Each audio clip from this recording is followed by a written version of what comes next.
All right, here we are. Welcome back. Just let me volume on that adjusted there. Hopefully the levels are good. Okay, cool.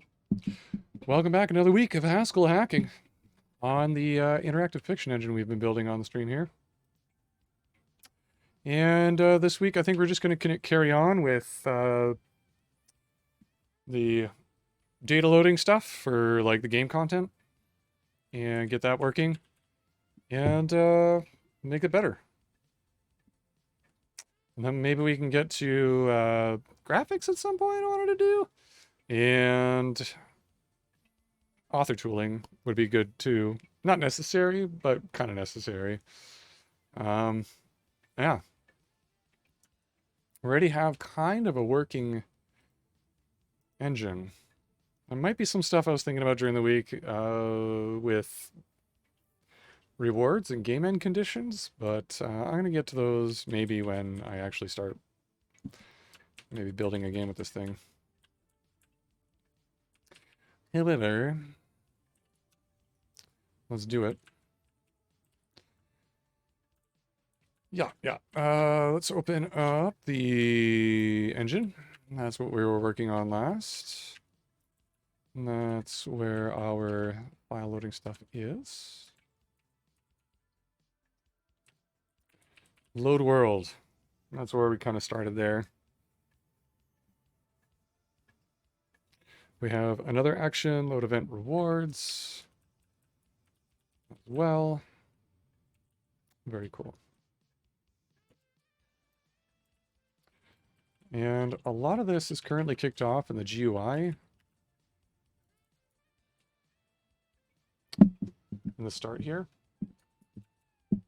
As load world, and then we call event rewards. And then we set the initial game state up and all that stuff. Hey, Diggs, how's it going? We are building an interactive fiction engine today in Haskell, of all things. Kicking the tires, seeing how things going. How are you? Thanks for stopping by the way. I'm just going to kick off my build here. I'm going to put on the file watcher and fast mode there. And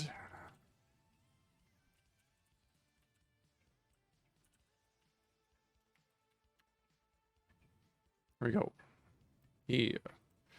So this is the game now, and it's loading the game content, the data, from those data files, right?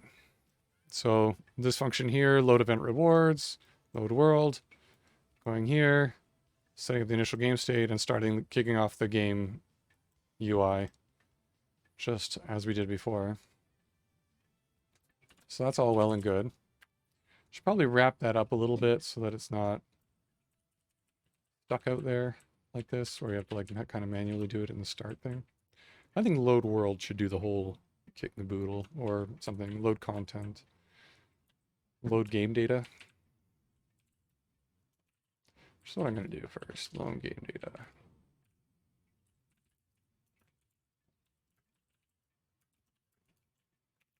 And we'll make that here. It's going to return a game state. Okay, so we have load game data, game state, and we're just going to be shuttling the equations here around a little bit. No biggie.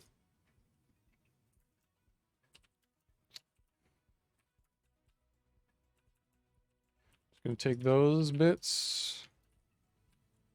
On there. I'll copy that little bit here.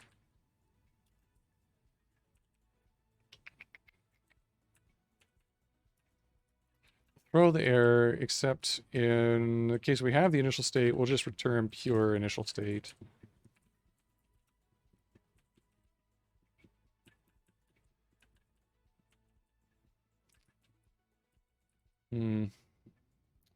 Not sure I like the naked throw there.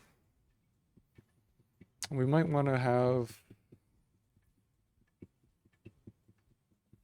That's not so bad. I mean, it is supposed to be in IO specifically. Mm.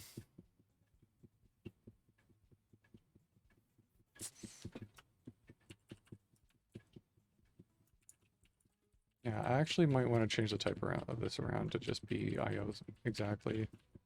If I could type, that would be great.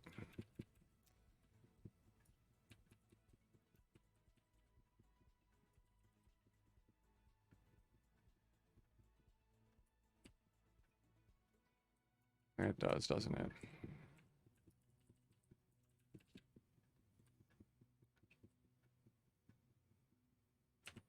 That should compile, I believe.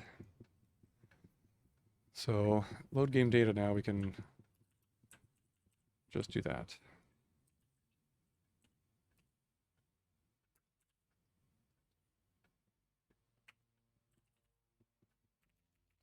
We even call it init state, load game data. We can case on that.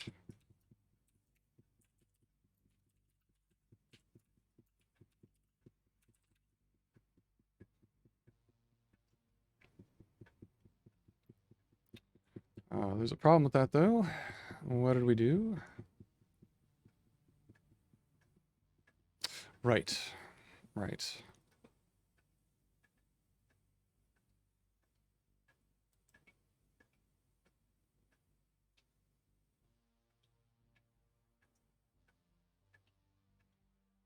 Okay, so it's saying here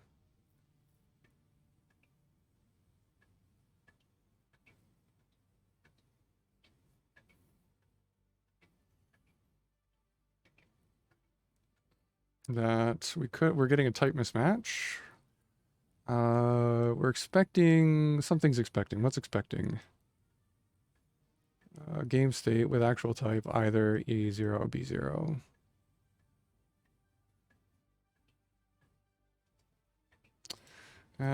Initial game state.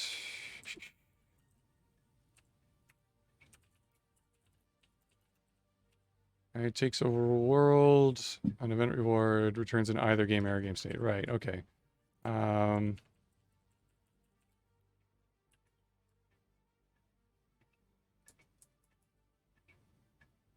So that's returning a pure...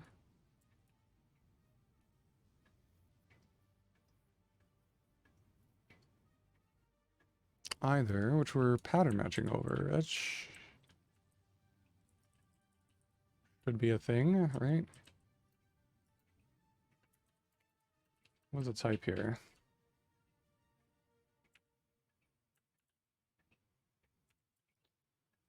That should be a game state. We have initial state, which is a game state in scope, so that should be fine.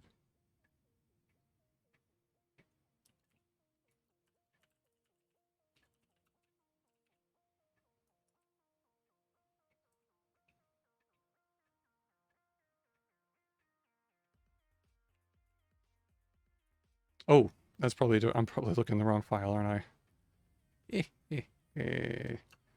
Yes. Yes.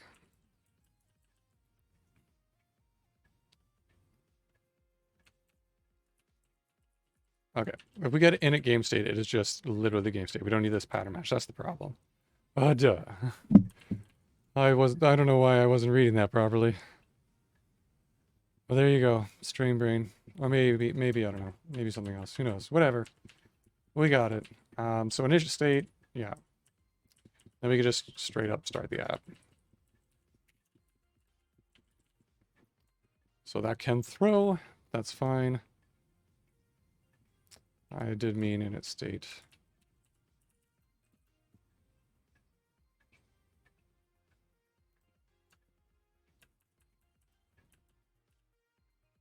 That should be fine, yeah.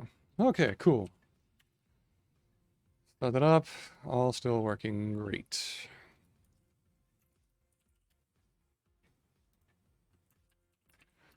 Okay. When applied, this patch will Add load game data action.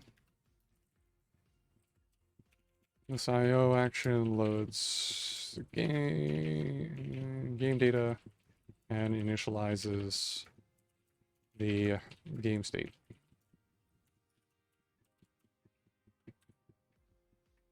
Cool. Okay, next step. I think we could just carry on from here. So part of the main thing I'm trying to do right now is get rid of all the hard-coded demo world and move that all into the data files and load those all in. Let's see, what do we currently still have to move out?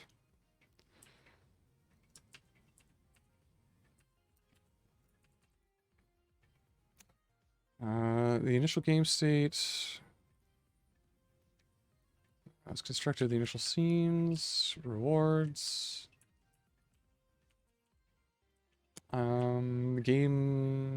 These game end rewards. That's right. Got to move those out and load those in. So the thing I was thinking I want to do a little bit differently with the game end rewards is kind of, I want to be able to have an ending where you have to get like 3 items in the correct place before triggering the game end, whereas what we have set up matches on a single event, which is fine for a pretty simple game, but I think I might want to tweak that at some point later on. Side note. Okay, so this needs to get out.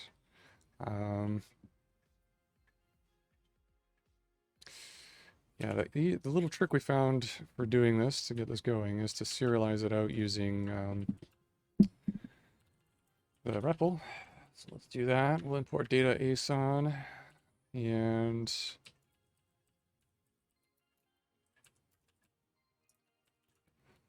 ASON has this encode file function, which takes a file path, and we'll call this the game rewards.json, and some JSON encodable thing. And that should do it. Game end rewards.json. There it is. JSON. Oh, no, sorry. JSON pretty print. Can I pretty print this?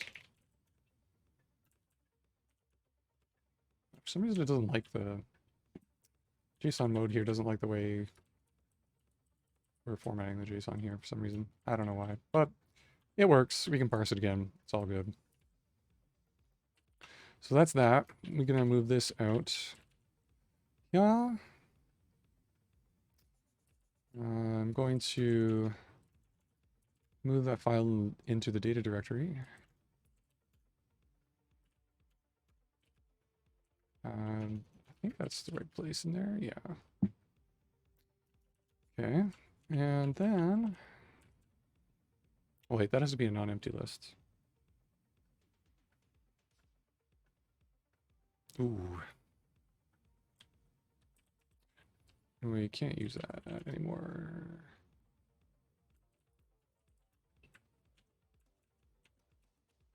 No, we have to pass that in because this can't be an empty list. We can't initialize this game state this way. That's not a problem. We'll just pass it in as an argument. The game end rewards.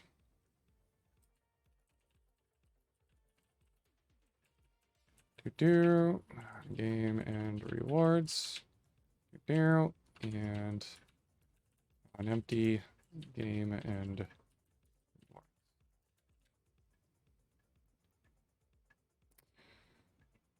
Is that still complaining? Yeah. Maybe I went game end reward. That's probably what I meant. Thank you, GHC. Sorry, buddy. Such a pal. Okay. Next type error is here.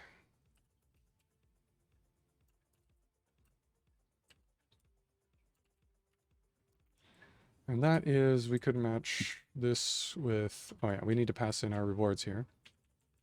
Our initialize game in state also needs this. Non-empty game end reward.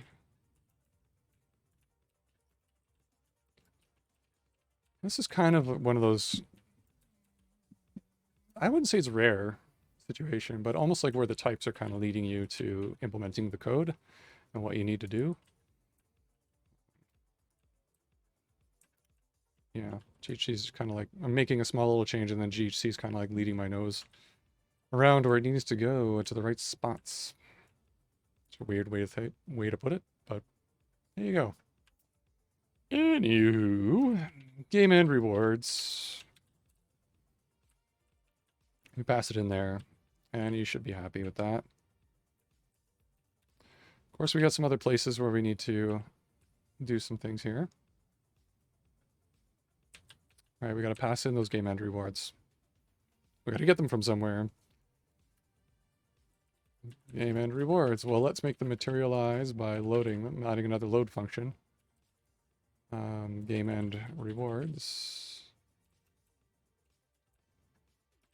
And we'll pass them in. Of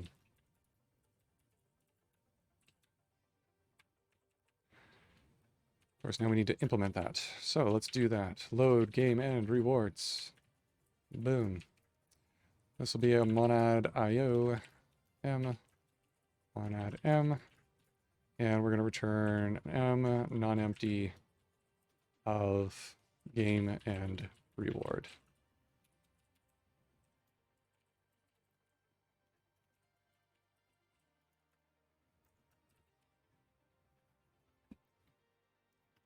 That should do it. Yep, we have a hole there now. All good. Okay. So, first things first. Pretty much going to copy what we got here. Except it's going to be a different file. Game end rewards.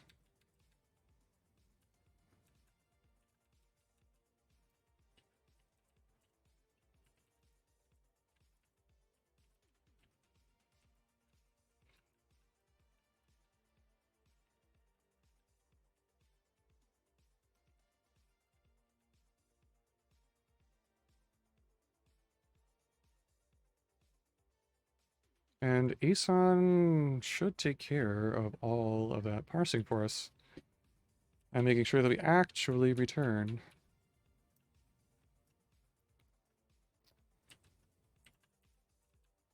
a non-empty.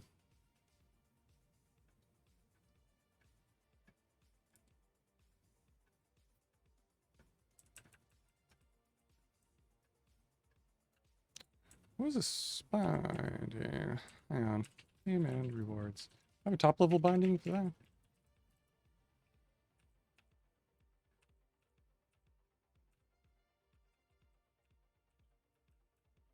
Why does it keep thinking I haven't name shadowed?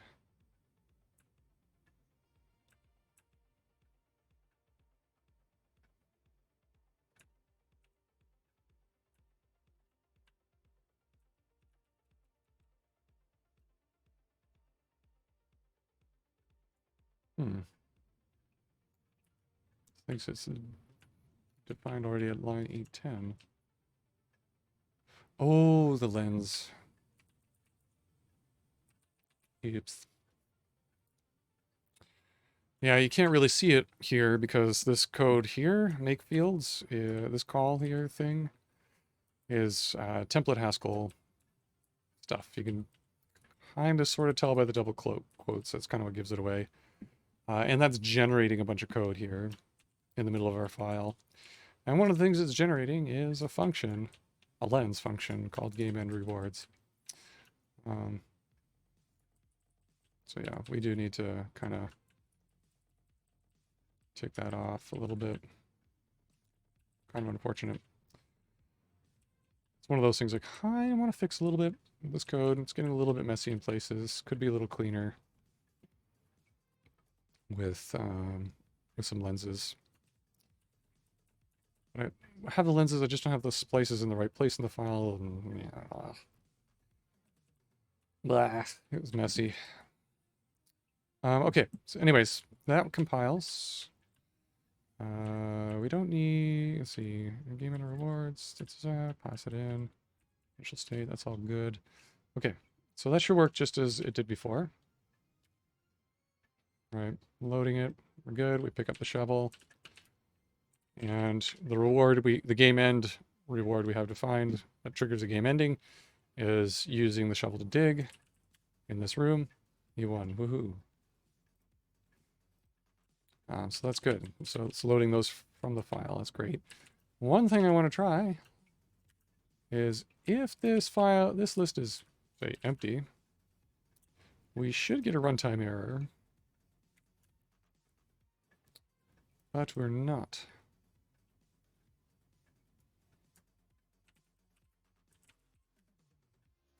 And we dig here, what happens? Still surprising.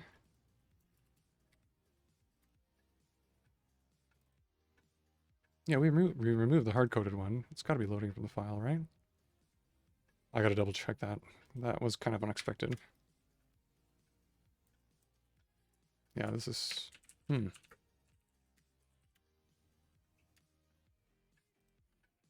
Mm-hmm.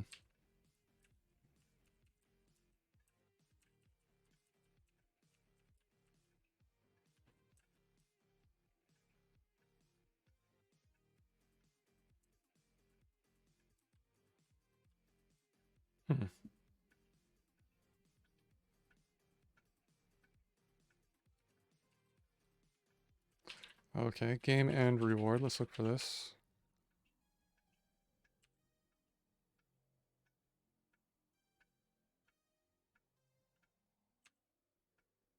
All right, we have to pass it in now into the default game state. All right, the game end reward's not empty.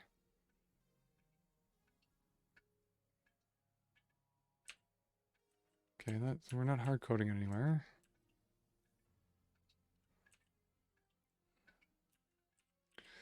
What the heck?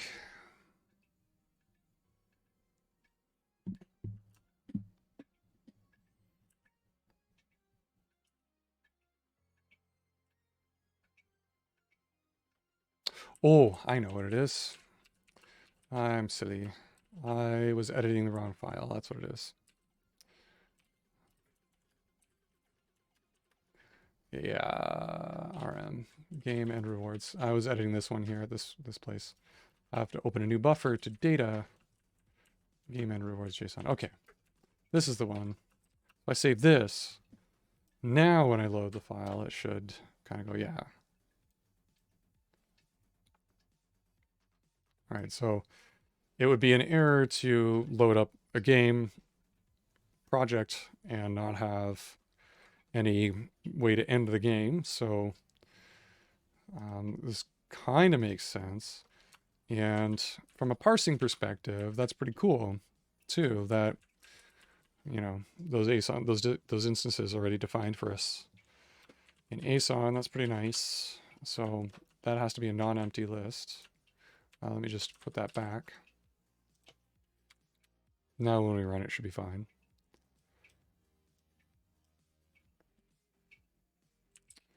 All right, so we didn't have to validate that after loading the file that there were at least one game end rewards defined in the file. It's the parser validates it by virtue of just parsing the file.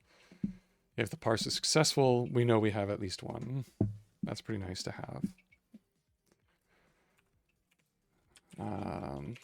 Okay, so then we can pick up the shovel and dig and everything should be fine. Cool.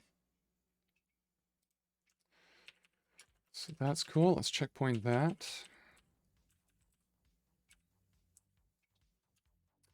Just quick review. Looks good, looks good. I'll move it in a little extra white space there. Oops. Okay, cool. Yeah. Let's do it.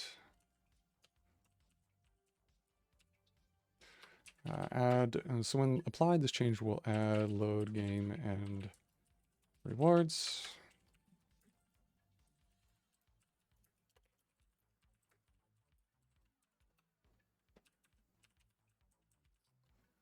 And I think that's, if I'm not mistaken, I think that might be it, because the rest is kind of defined by the world.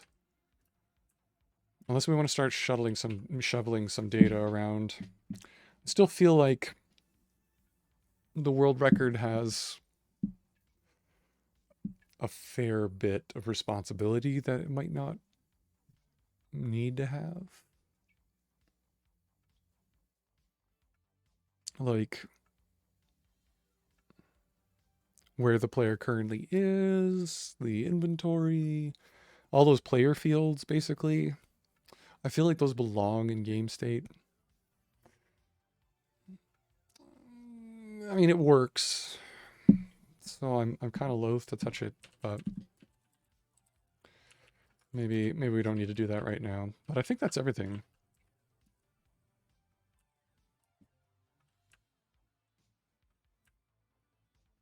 All right, so the initial game state doesn't have any hard-coded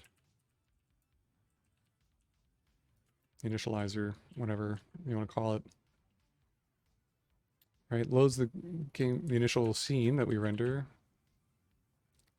based on the world. Well, I guess maybe this still makes sense. The world contains that stuff because when I originally wrote the render thing, it rendered the world, so it needed to know which room the player was in and a whole bunch of other data. So I don't know, maybe it's fine for now still. Anyhow, yeah, so this has no hard-coded values in it, so that's good. I think that caps off that part. To do file.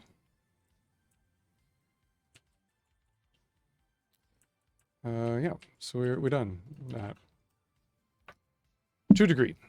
It still could be nicer. But now, if we want to change something about the game, we don't have to recompile the engine. We could just change the data assets. It's kind of messy, as you can see. But if I want to change the name of the main hall to the cool hall, I just have to edit the file. Pretty straightforward, right? Right, so we pick up the shovel, we move to the front door, or we walk the front door, walk to their front door. Right, we're in the cool hall now. Hey.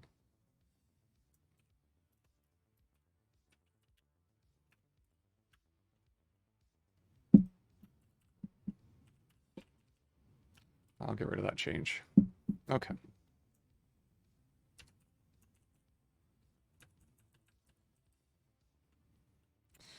So that's all fine and dandy.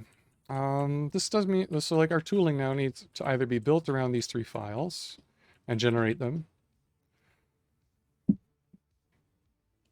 or the other thing I was kind of thinking about exploring was maybe making it one file, like a SQLite database.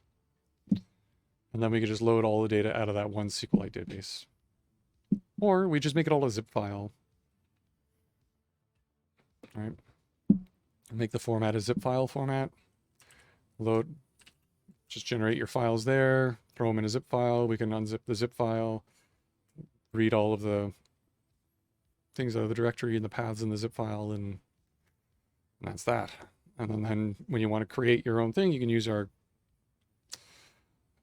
asset creation tool, design your world, build it, creates it as a zip file, and you can share the zip file, and whoever has the engine can load your zip file and run it. So that actually sounds like a pretty good idea. Let's do zip file support.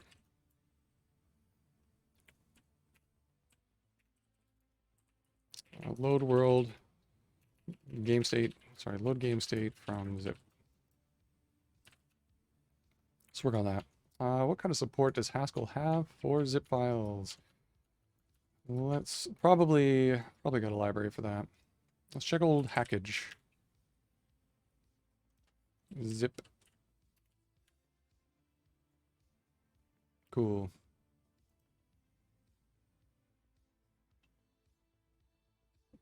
Operations on zip archives. Very straightforward. Sounds good. How do I use it?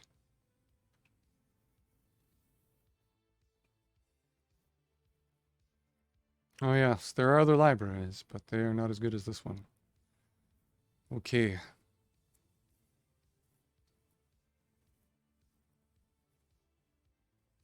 Well, we're not working with big data. We're working with really small data, but you never know.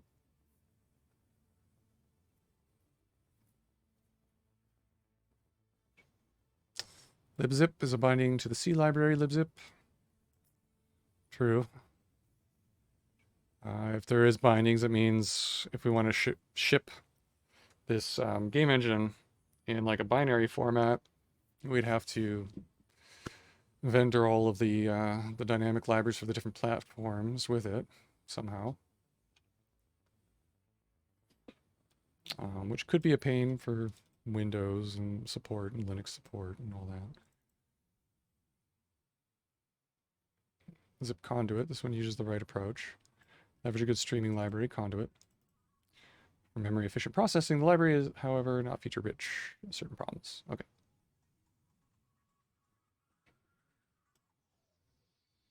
And does not need to be maintained. Okay.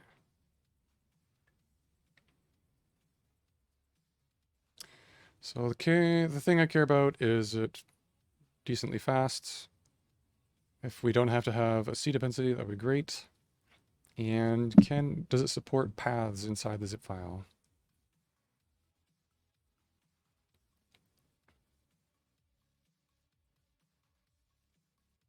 Oh, it looks like it might.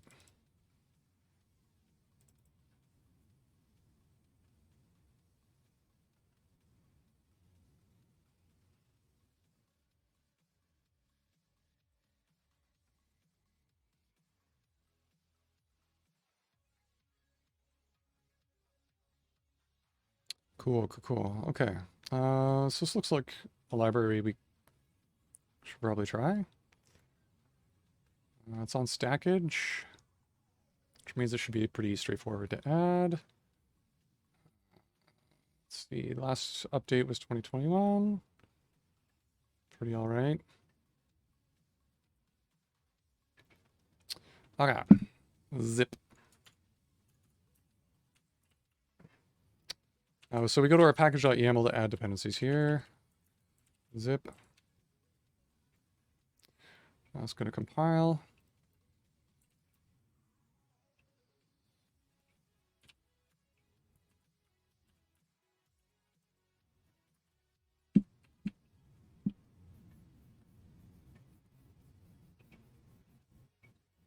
Okay, so how do we use that?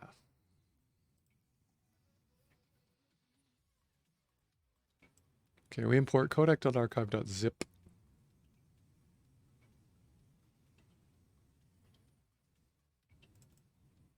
Some kind of path.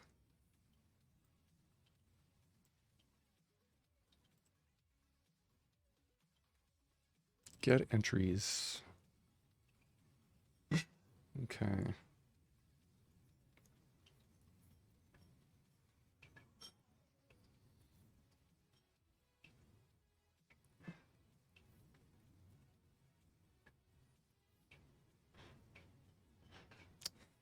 Let's see, compression method, archive description, retrieving information. So it returns a map.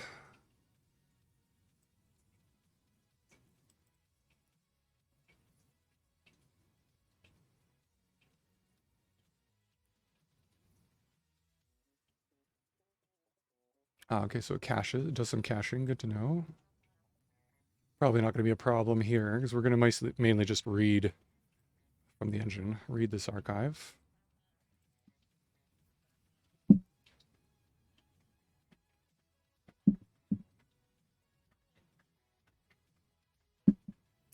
Get entry source, okay. Okay, so we can get a byte string out.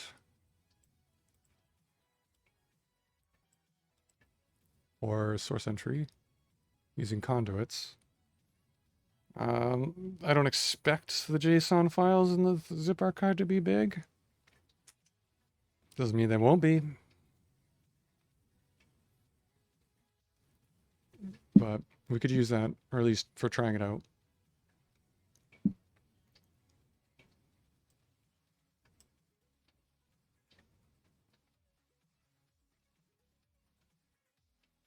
Mainly because I don't know, or don't think that we might have to use that, even riskier though it is.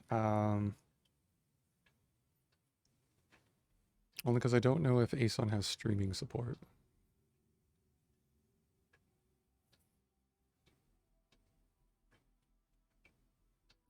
Maybe there is a library for that too. What do we got here? Some kind of builder.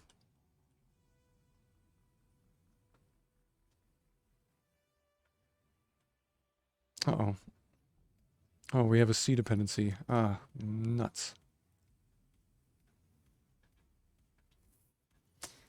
Ah, okay.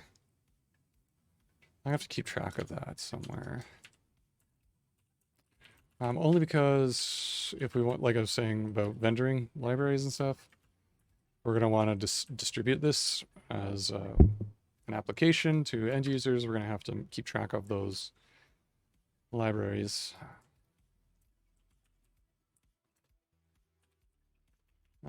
Dependencies, library dependencies, external dependencies, external deps.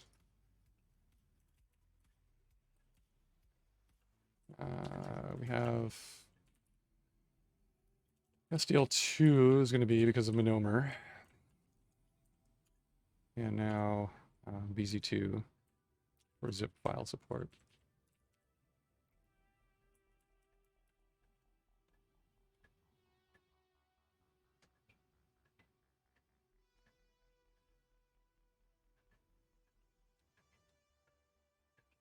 If that's the error. Hopefully that is. Let's try that. Okay. So just install BZ2dev.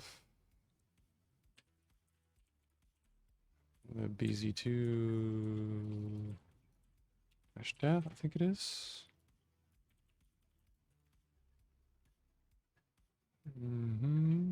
Yeah.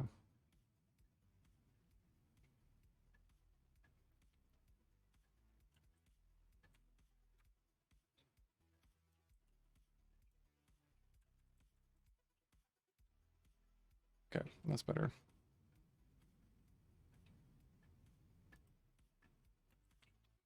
Okay. The other thing is, let's see if data ASON conduit streaming parsing something. Oh boy, looks like we might have a library for this as well.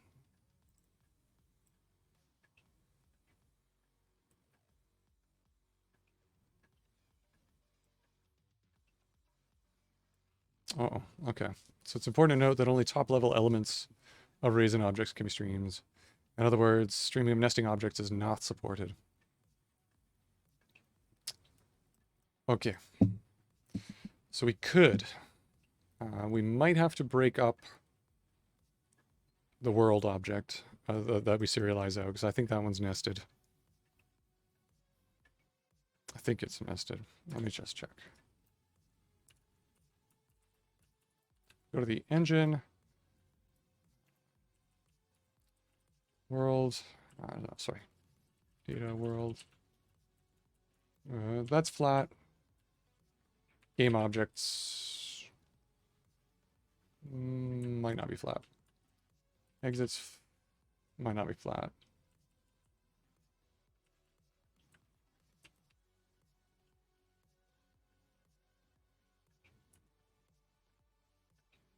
Inventory. Verbalius map, that's flat.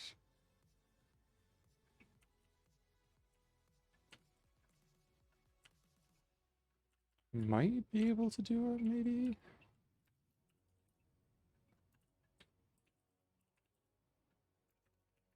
Game object.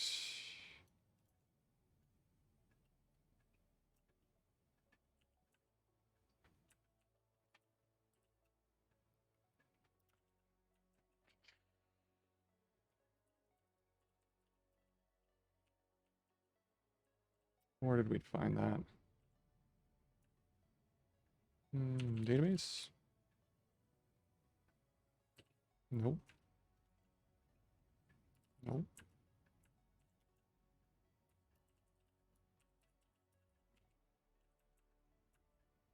Oh, there it is. They're flattish. Wonder what they mean by nested.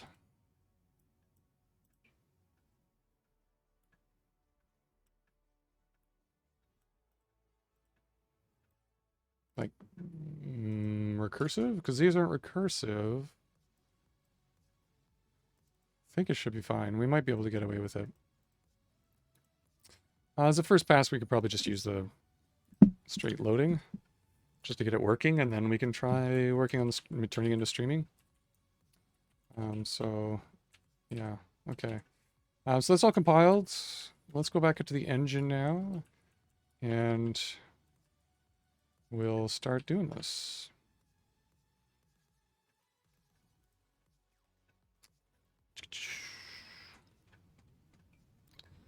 Yeah, I'm just gonna import that. Ooh, it's gonna go right at the top.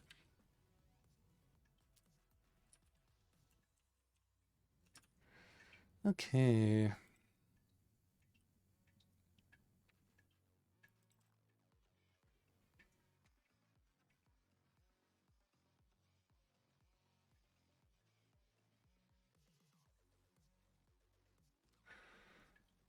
Okay, so we use this with archive path.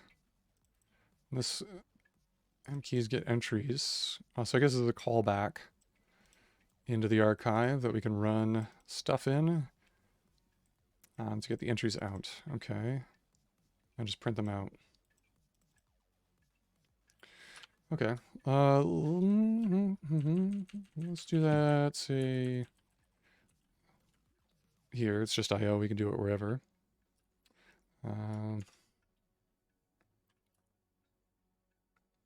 So I guess that's the path to the archive file. So we'll go with archive,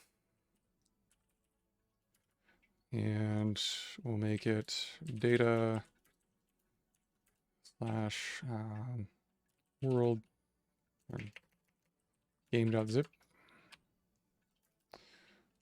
and we'll do the same m.keys get entries.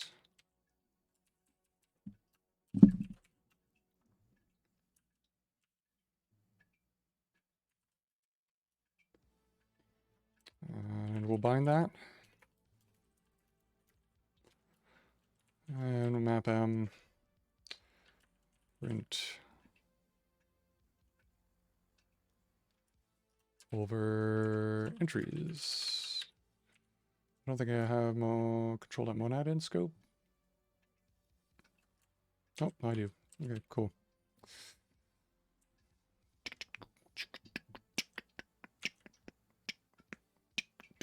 Okay, so that's rebuilding. Let's go make that a zip file.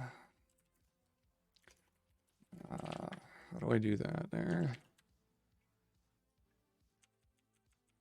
Zip -bpad date. So zip file first and then a bunch of files. Okay. Zip game.zip. Event rewards.json game and rewards.json and world.json. Super. Okay, thank y'all.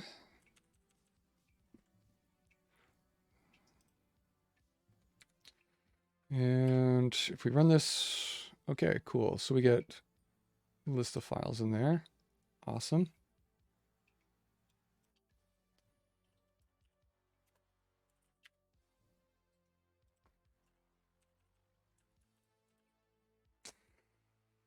Okay.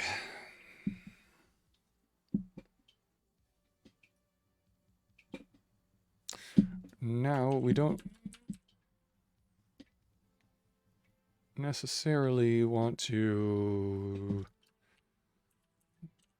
just print those out. We want to get the actual files. So, what's the archive monad?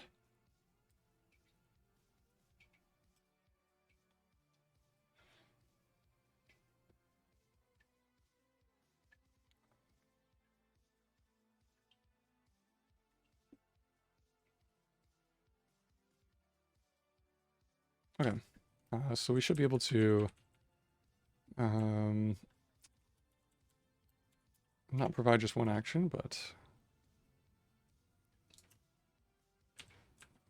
do some zip archive actions here.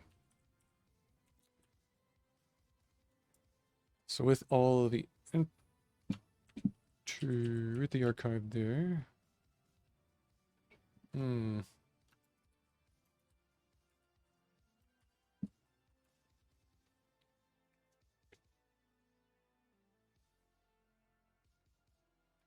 Can we get...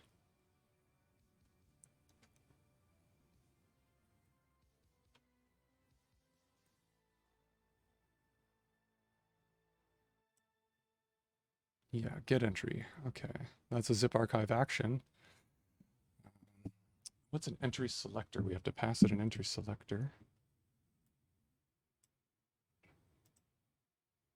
That's the only key that can be used to refer to files in the archive or to name archive entries. The abstraction is crucial for ensuring that created archives are portable across operating systems. Okay, since on some operating systems file paths are case insensitive. The selector is also case insensitive. That's what these, I think these are being printed out here are.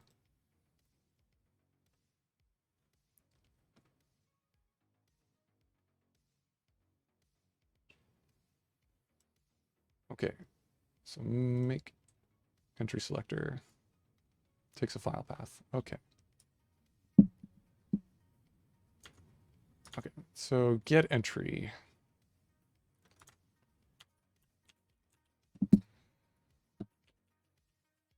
These we're going to basically move down into this block. Comments out those. World prime is now going to be...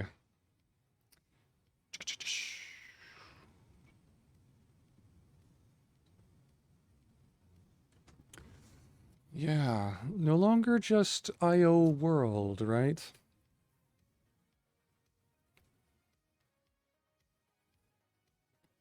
And we're not decoding the file strict, so we might actually be getting rid of those now that we just added them.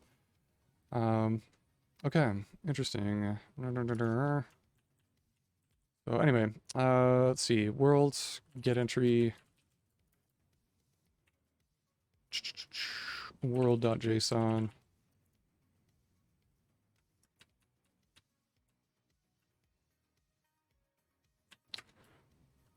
And we need to decode that.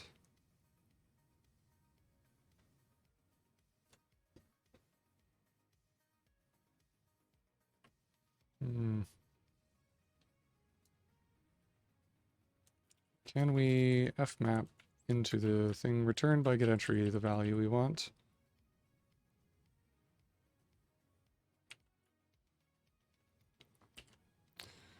With decode strict.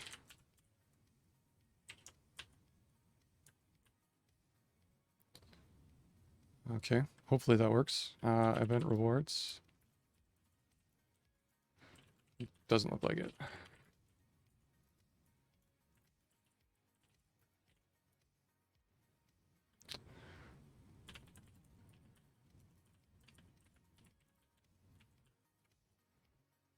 Maybe though. Okay, game end rewards. Decode strict.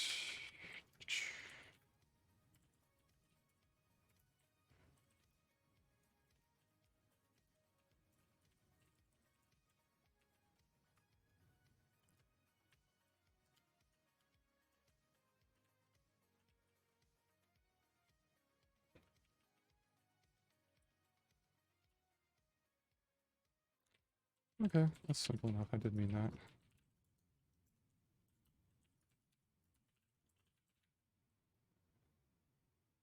Okay. Type error is gone. This one here is gave in rewards prime is what we meant.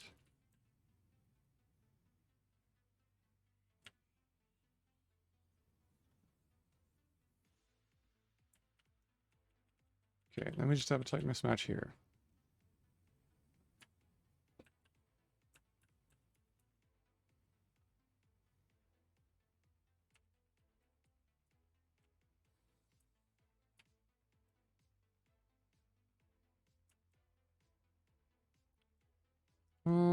Okay, that's because it's turning maybe.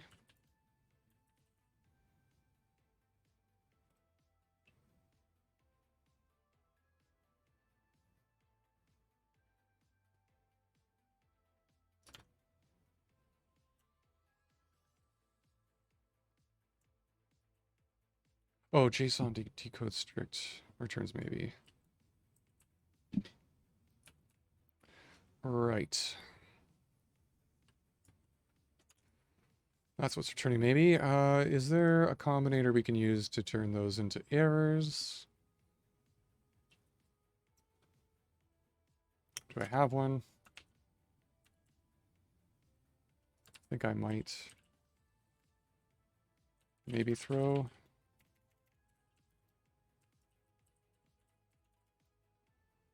Yeah.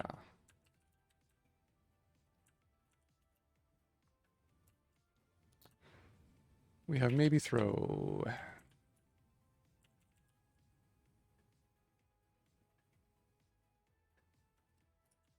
Okay.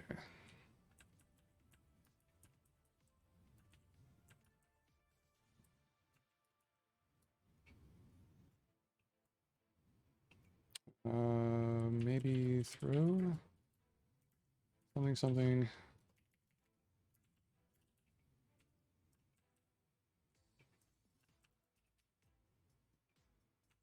Let's get the type errors here. This whole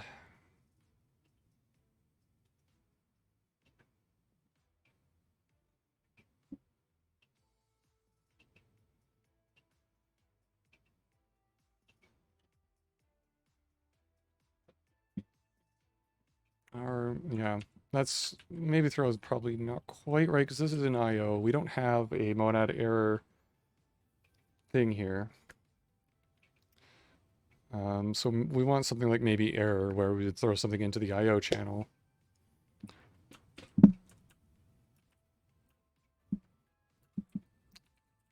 So I'm gonna go up to maybe throw, maybe error. That'll take some exception. A B, maybe A, and then IO A.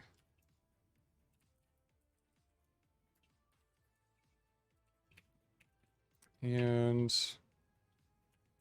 we have just like the other one. We have no result and just some result. X. Otherwise, we have an error and nothing. And that should be, instead of throw error, we'll just error Y.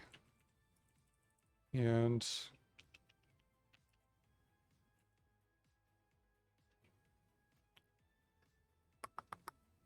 I'm not using some exception properly.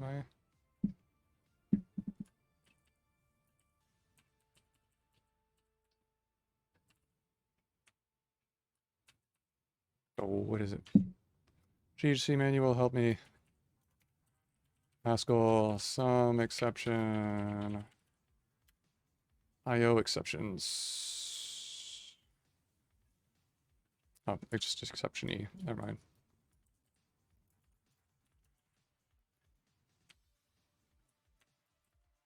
Is that right?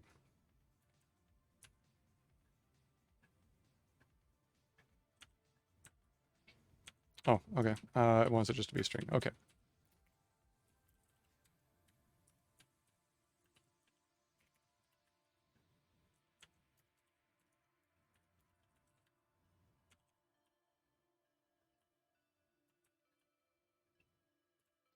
Okay, that should be fine. Let's go back to our hole. Maybe error.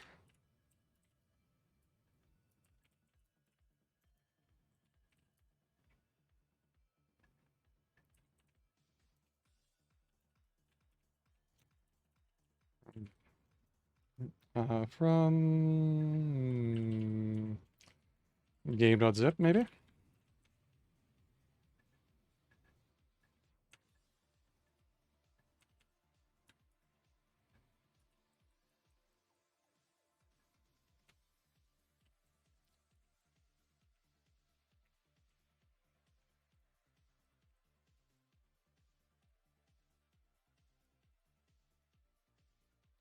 An event, read the event rewards.json.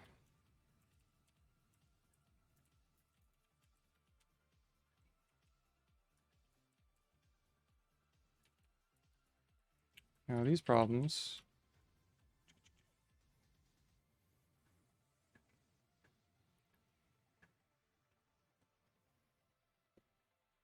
Hmm.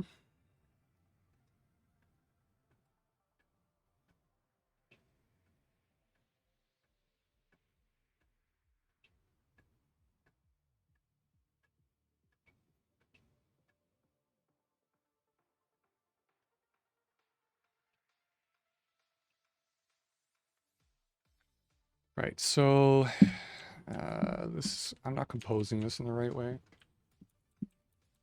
It's getting mad at me. We can fix that though.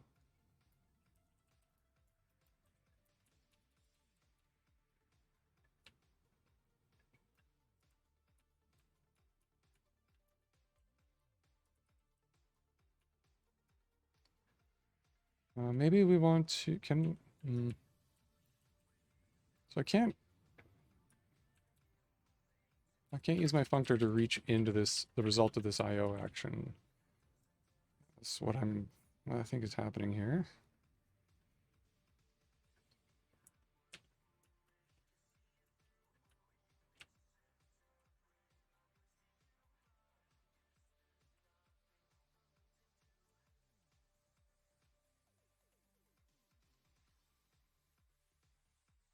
We expected a world, we have an IO of something. Yeah.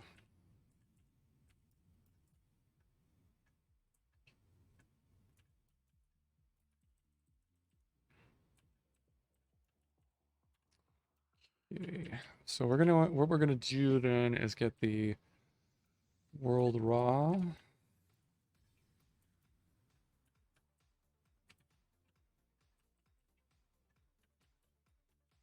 And event rewards raw and game end rewards raw. And then we're going to let world prime equal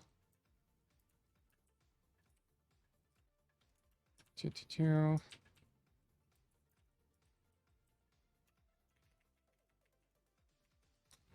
Equal this, and we'll pass in world raw. Will that work?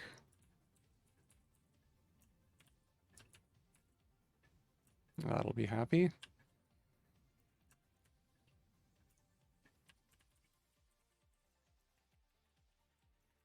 Event rewards, and we will also pull that down.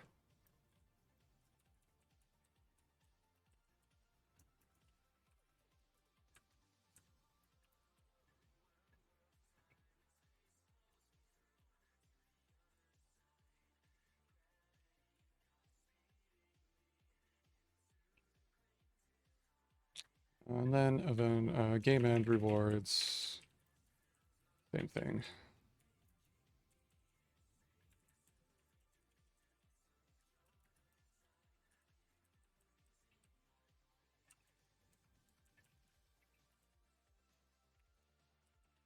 Game end rewards raw.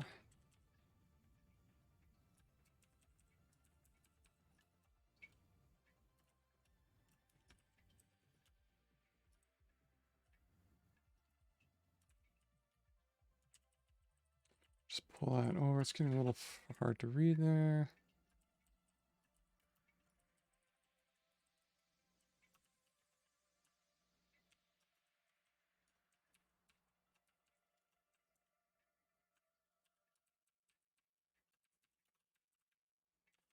Okay, does that work now? Let's see. Actually, no. What am I doing wrong now?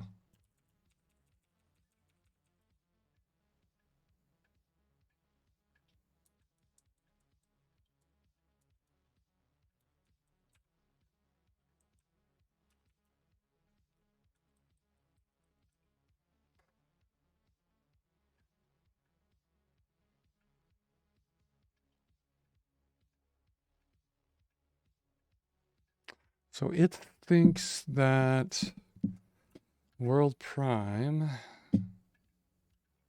is an IO A2. An IO of something. For some reason. World raw.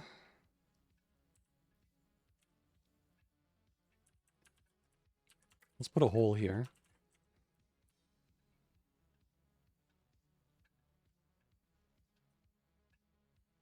Okay, so world raw is a byte string.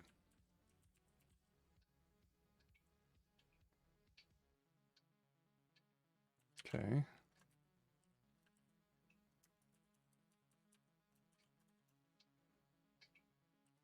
So if I pass in world raw to the hole here on the left-hand side of the apply, we get a function that should be a byte string to some type T.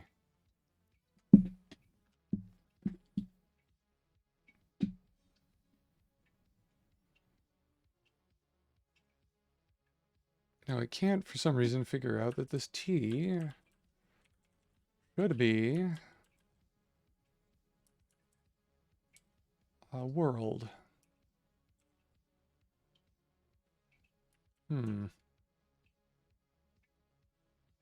Why can't it figure that out?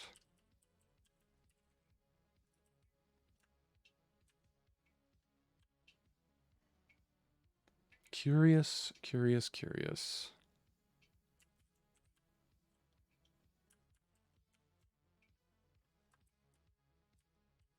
I don't know if I explicitly said it's supposed to be a world. Now will you be happy?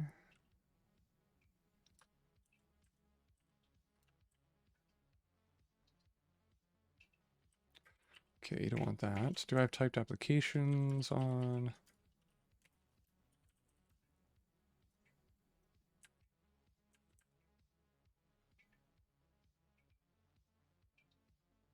I don't either. Okay, I'll put the other one on.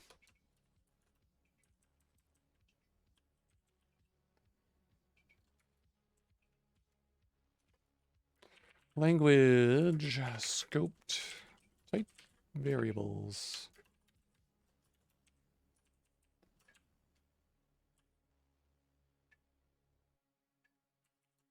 Okay, so now you know it's supposed to be a world. A byte string to world function. We do json.decode strict a world raw. We get a maybe world, right?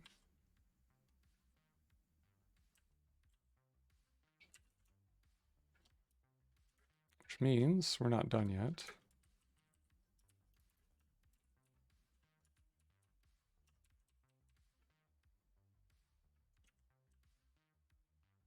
And now you know that this is a maybe A2 to world. You don't know what the maybe is. So I have to tell you.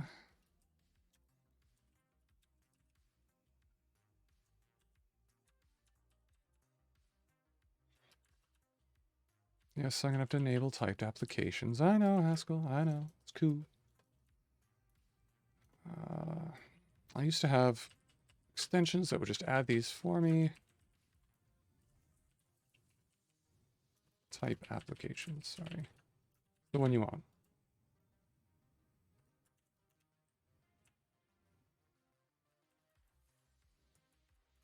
Okay, so now you know this hole is supposed to be a maybe world to world. We can get from just at world which would throw a generic error. We could. That's almost the same thing as our maybe error, except if we use from just, it will throw some weird error to the user. So can we use maybe error there? No. So maybe error is actually giving us back to IO world for some reason. Oh, because we're explicitly saying IO of A. And in this context, we're actually running in some monad that isn't IO. So if we relax the restriction on IO, maybe we can do it.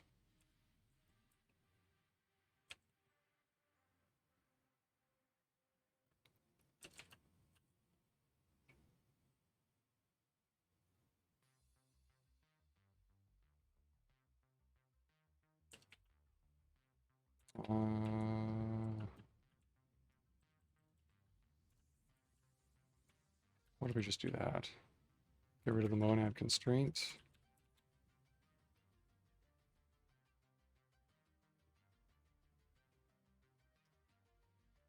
Okay.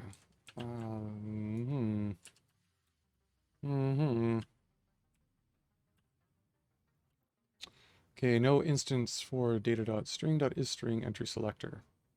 Right, we have to use the constructor. Not entry selector.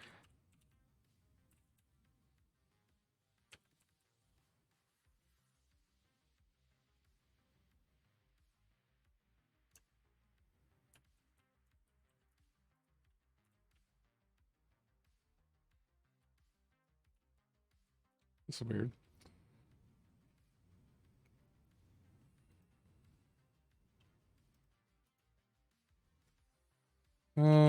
Make entry selector. What is up with this one?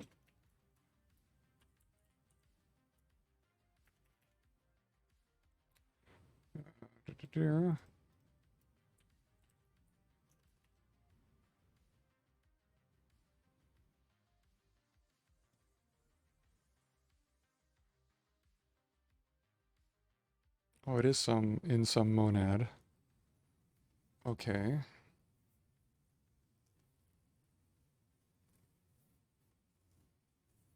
Okay. So it validates and throws.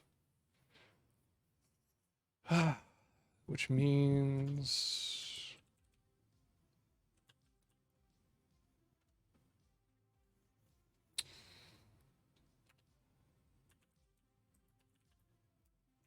world selector?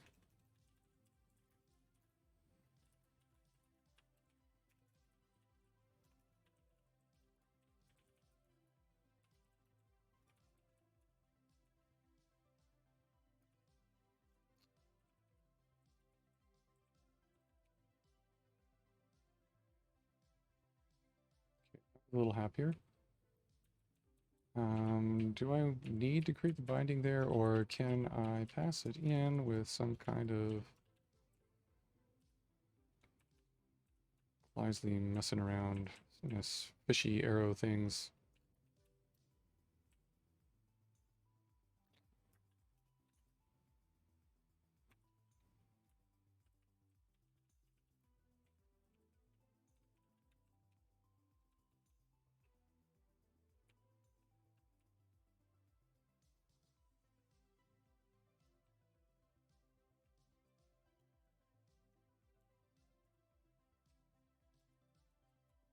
I don't. Oh, maybe. Okay. Reverse bind.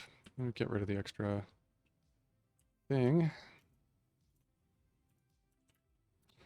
Mock entry selector.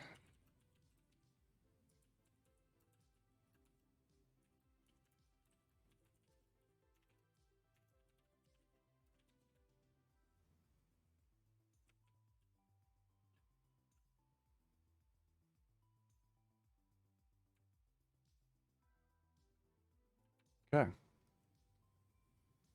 So we're compiling again, and let's see if I can get rid of some of these extra Type annotations.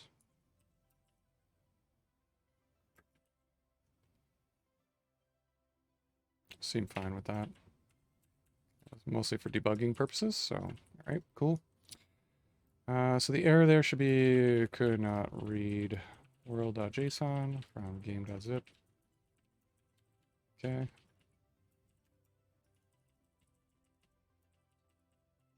And we'll get rid of that. We'll just clean up this warning. Get rid of this comment to dope code.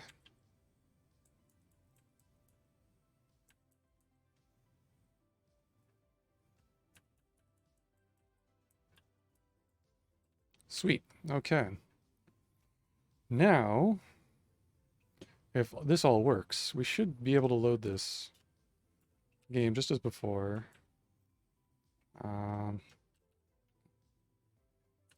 Go into data. Let's just make sure, doubly, triply sure this is actually working the way we think it is. Go into data.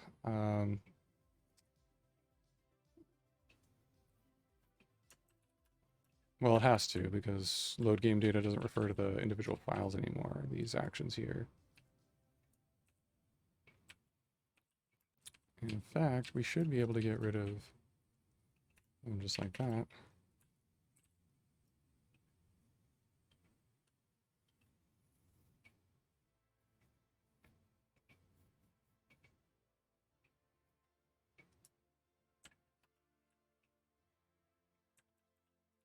We can get rid of decode file strict. We're not using it anymore.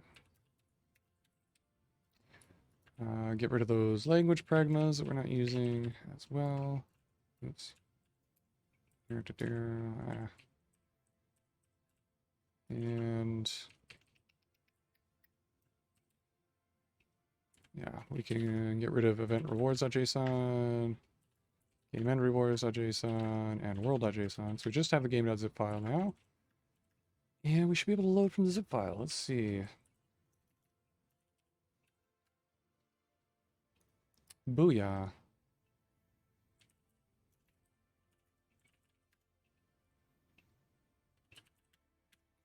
Sweet.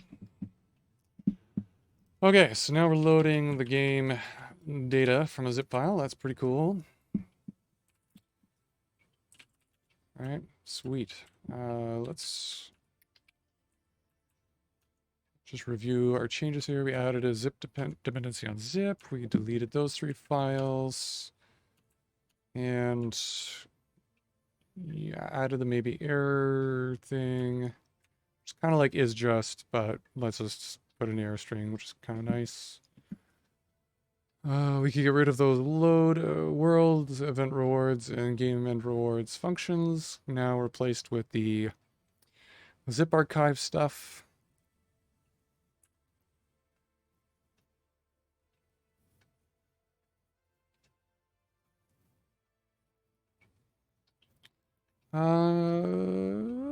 It's okay. It's okay.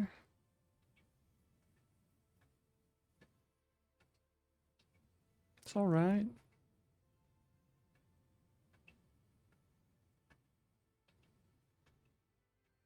Yeah, I think that's worth committing. That's pretty all right. Okay, and then we have the data.zip now instead of the individual files in the data directory. Okay, so when applied, this change will load game. We'll modify load game data, right?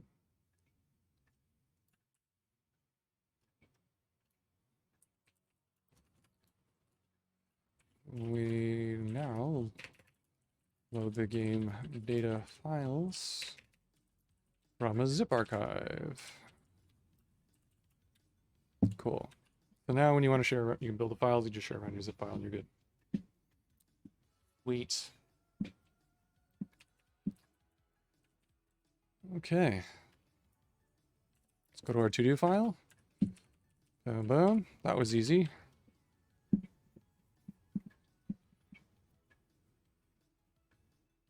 which we don't have a whole huge amount of time left on the stream, but let's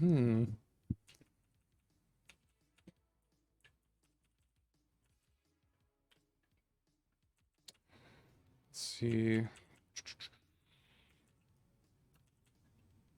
Do some cleanup tasks. Waiter.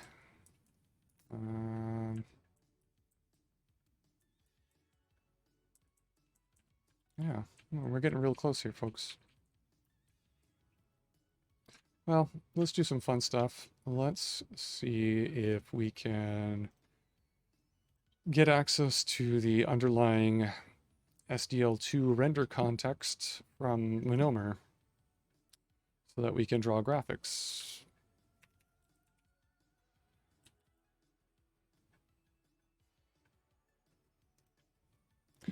That's the Monomer library. We've looked at this quite a lot on this stream. Custom OpenGL.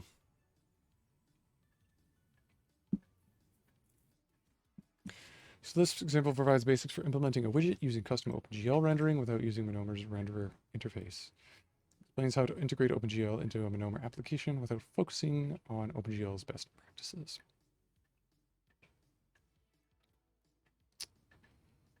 Okay, Monomer has a renderer interface as well.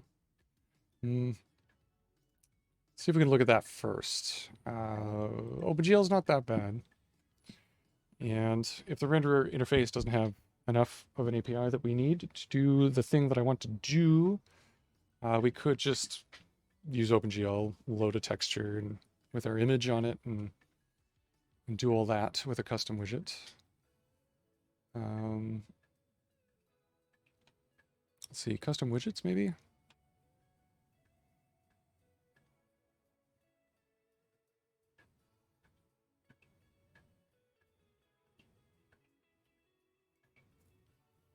Widget result, handle event, handle message, rendering.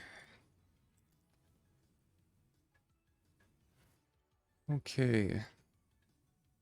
The renderer instance provides access to all drawing functionality.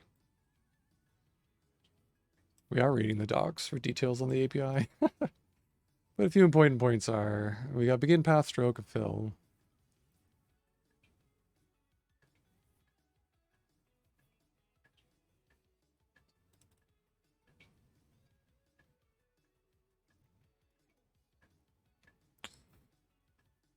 Okay.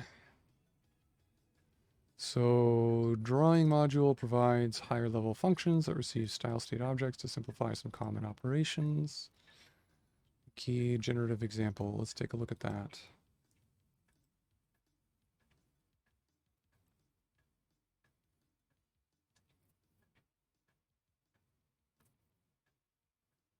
Cool.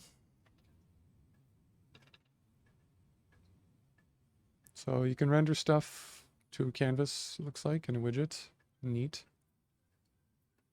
It doesn't maybe there's in the examples folder. Let's see, there's some code there. Generative. Okay, widgets, circles grid.hs. Okay.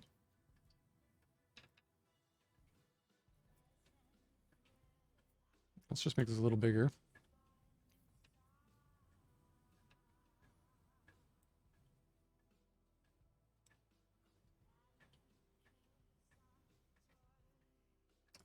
Draw a circle.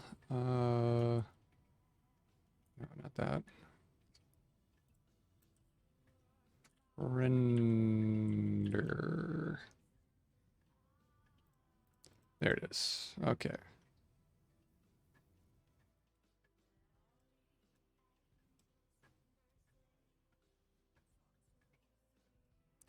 So the render function gets a renderer. That's cool. Okay, renderer. Can we draw? So let's look at the draw module. Set strokes and all that stuff is fine. I want to know if I can render like bitmaps. So let's look at the source. Monomer. Draw, common, core, graphics.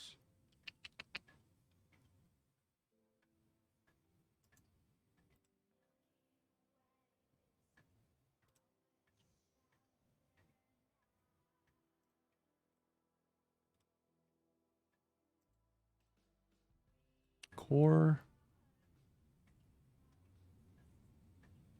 Let's search, draw.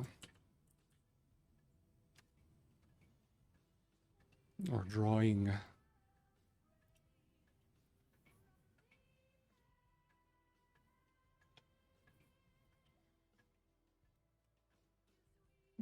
Okay, this looks like mostly just shapes. Okay, so that's not going to be terribly useful here.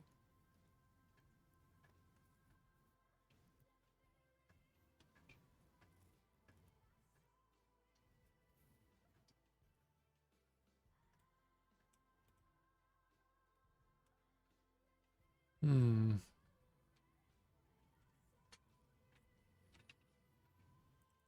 Where's it getting those? Looks familiar.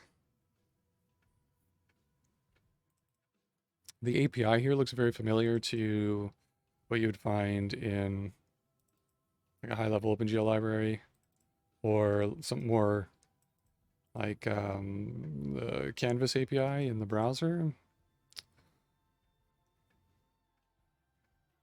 So that's why it looks a little familiar to me. Um, where is it defining those? Or is it pulling in from a library is what I want to know.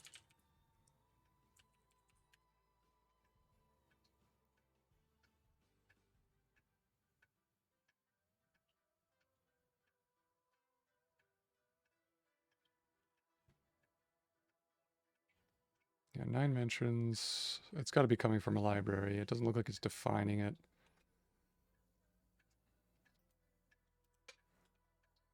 That might be the SDL2 library maybe directly. Let's look at that. Package. I think that looks like the SDL2 renderer library too.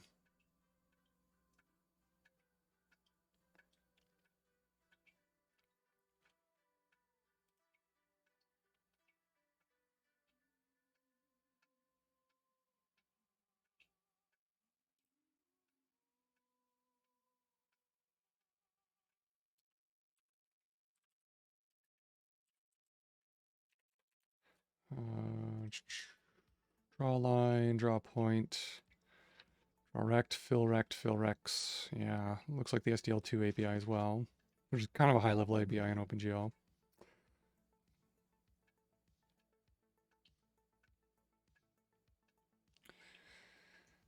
So this does have, you can load a surface like a texture. SDL calls them surfaces. From a BMP file, looks like. So it looks like we might be able to do this with a custom widget.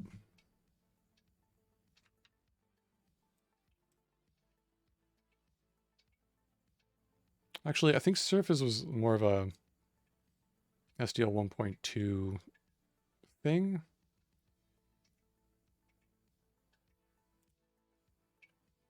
I think it might still exist in the library. I don't know. I mostly have been using SDL2 for years now, so I can't remember exactly if that even still works with SDL2. Because SDL2 also has textures. It looks like the renderer can handle those.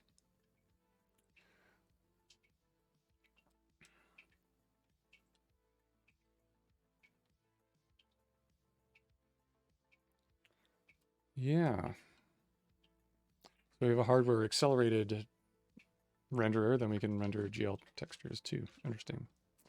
I'm not sure if Surface works with those as well.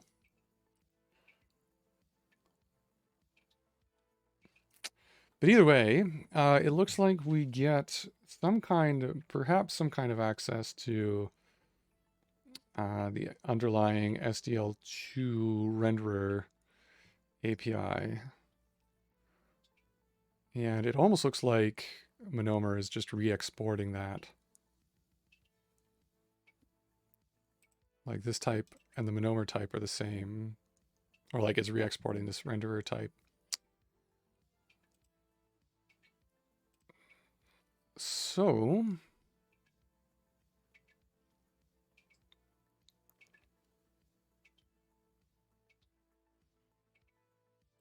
like that rect renderer.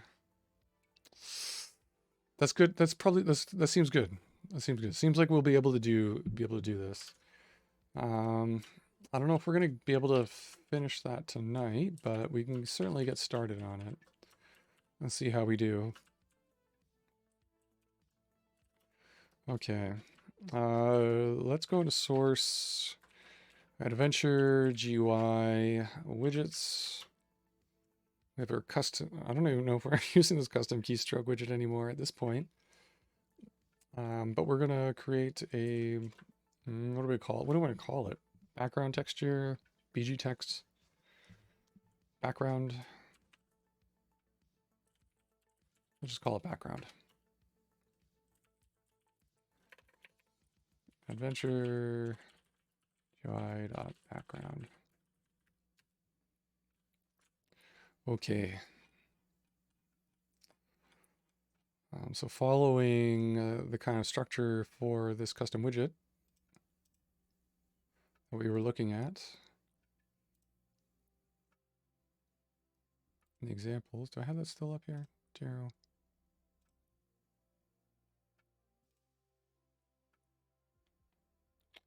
Examples, generative widgets, circles grid. Okay. So we're gonna need some imports here.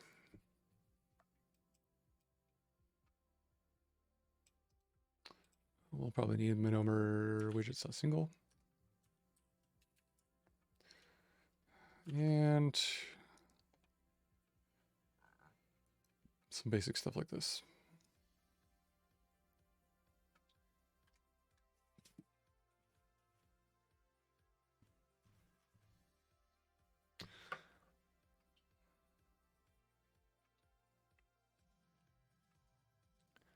Yeah, probably want lens as well.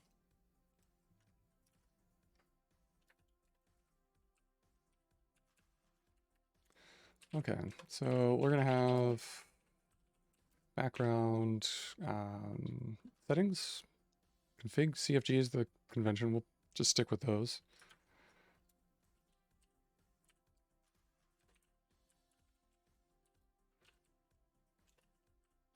Don't know what should be in it yet. Maybe a default instance. We can have some state.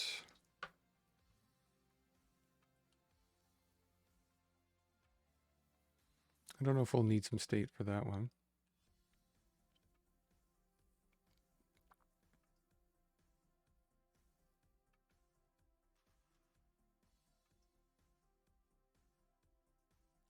Let's see. And then a constructor.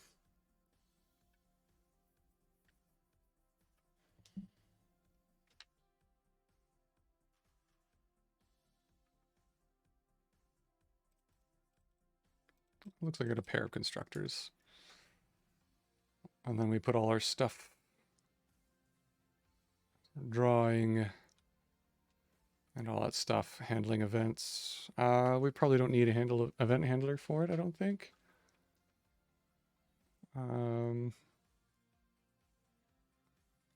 We might need to have this merge. I don't know what that does exactly, but it looks like it sets the inner widget of some outer node to this widget.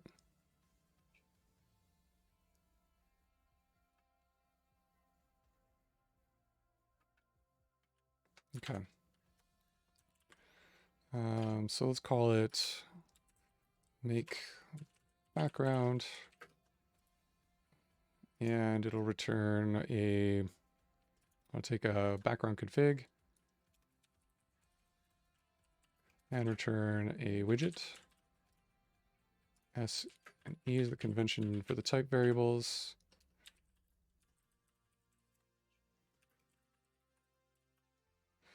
That seems fine and happy. So background config is probably going to need the image name or path, or let's hard code it for now, and then we'll move it into the zip file somewhere, somehow, later on. So we'll have background config bg, or image. And what's that going to be, a string maybe?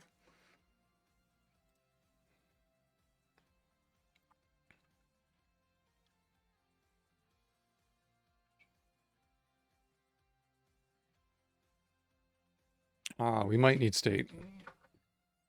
We should probably have state. The state will be the loaded image. Right, so we'll reach into we'll have to reach into the zip file, and then we're gonna have to render the thing, but we don't have to keep loading the image every time. So we should probably cache it in the state after we load it the first time.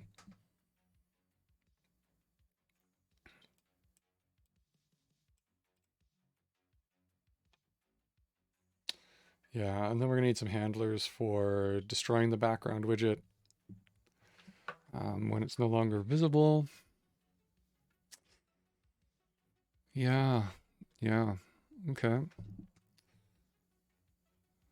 So, because then we got, where is it? I'm looking for the loading thing that lets you load it from a, whatever, load BMP, yeah, from a file path.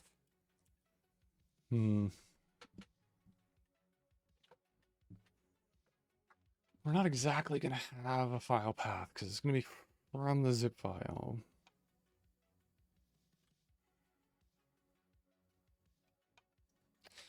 Yeah. So we might need to have we might also need some conduit wrappers around this as well to stream the file into a surface. Unless we want to load those directly into memory. It's also fine for a reasonably sized game.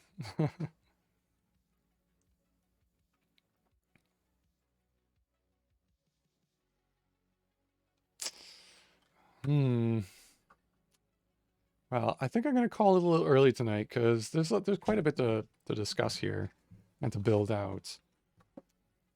Right, we've got to figure out, now that we're going to do graphics, we're going to have to think about our resource usage in the engine as well.